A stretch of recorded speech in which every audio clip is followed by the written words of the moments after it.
Have you ever sent a text and then immediately wondered if it came across the right way? Without your voice, without a smile, does it even mean the same thing?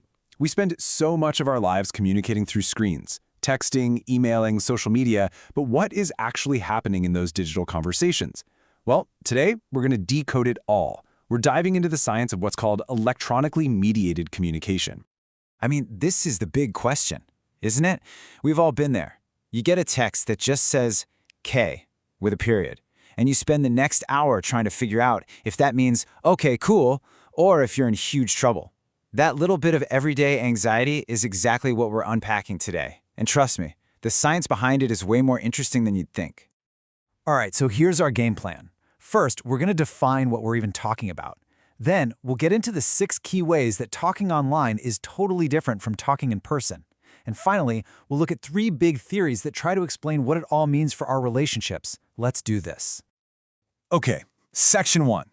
Before we go any further, let's make sure we're all on the same page. What exactly do we mean when we say we're communicating through screens? It's pretty simple, really. Electronically mediated communication, or EMC, is literally any communication that isn't face-to-face. Think about it. The email you sent this morning, that meme you just posted, even scrolling through your friend's vacation photos, that's all EMC.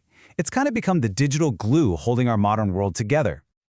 Now, what's wild is that this idea of communicating across a distance is not new at all. Humans have been doing this forever with things like smoke signals or sending letters. But here's the game changer: speed.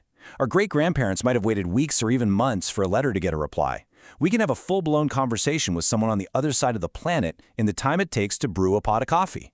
That's a huge shift.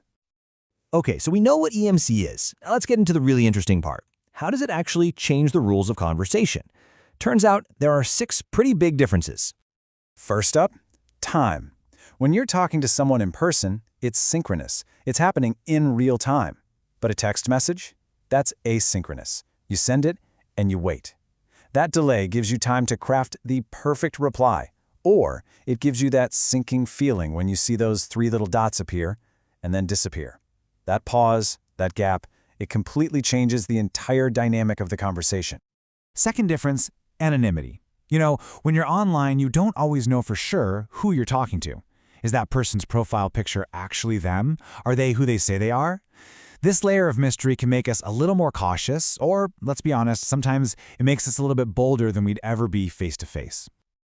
And, well, that anonymity leads us right to our third point, deception. Because you can't see someone's face or hear their voice, it's just a lot easier for people to, let's say, stretch the truth, or create a whole new persona from scratch. The bottom line is, building trust online requires a whole different set of skills.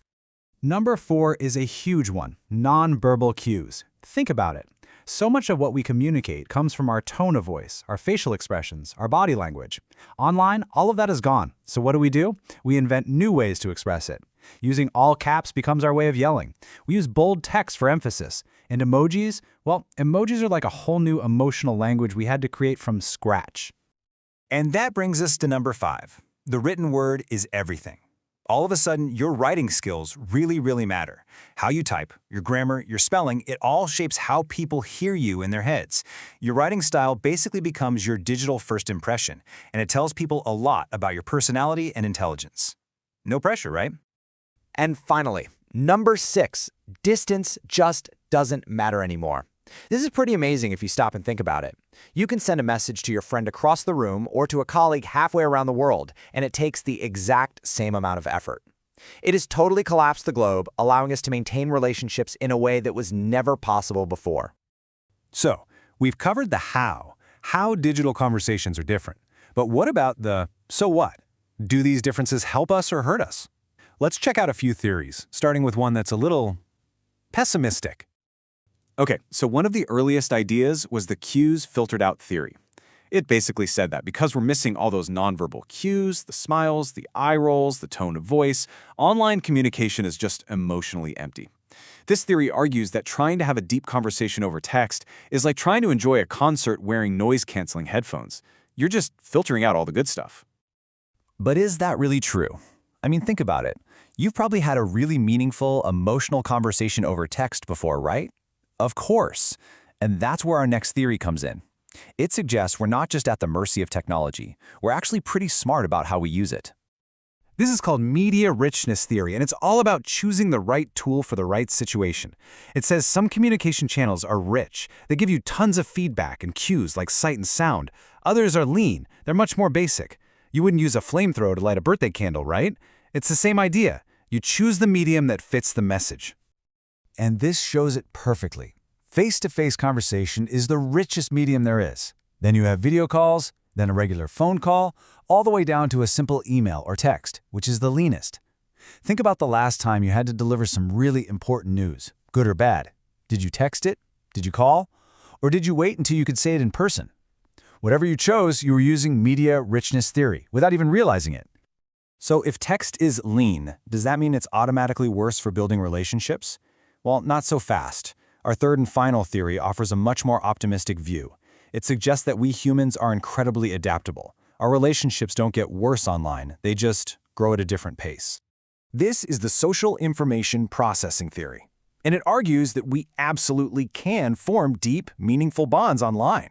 It just takes a little more time. Why? Because we have to learn a new language. We become digital detectives, piecing together clues from the way someone uses emojis, how quickly they reply, their sense of humor and their messages. It all adds up.